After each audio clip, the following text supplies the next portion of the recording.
A long time ago, before kings ruled and before people built great cities, there was a river called Iruwa.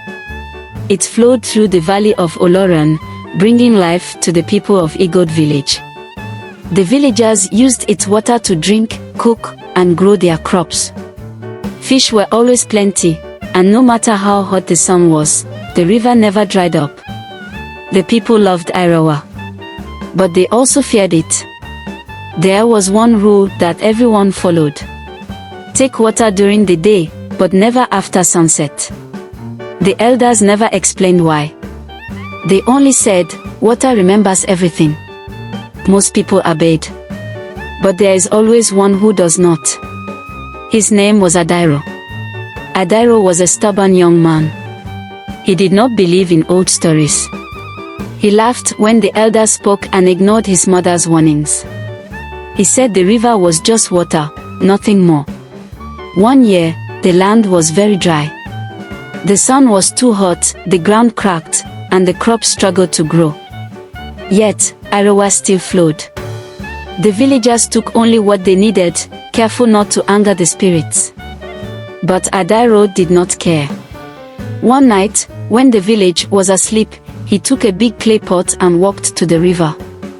The moon was hidden behind dark clouds. The air was still.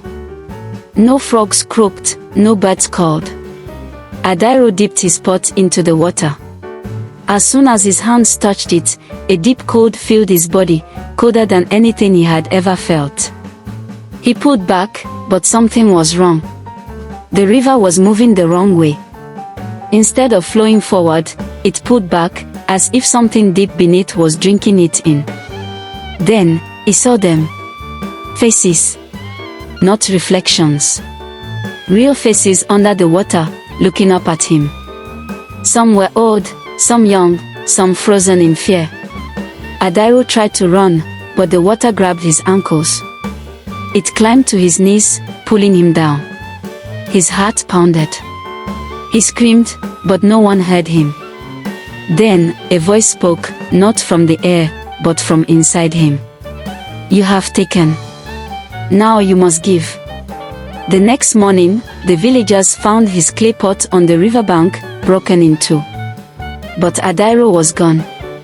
They searched for days, but he was never seen again. Some said the river took him as punishment. Others believed he now lived below, waiting for the next person who dared to break the rule. From that day on, no one fetched water at night. And when children asked about Adiro, the elders only said, "The river gives, but it never forgets." Did this story give you chills? If you love African folktales like this, like, share, and comment. What do you think happened to Adiro? Have you heard a story like this before? Let's talk in the comments.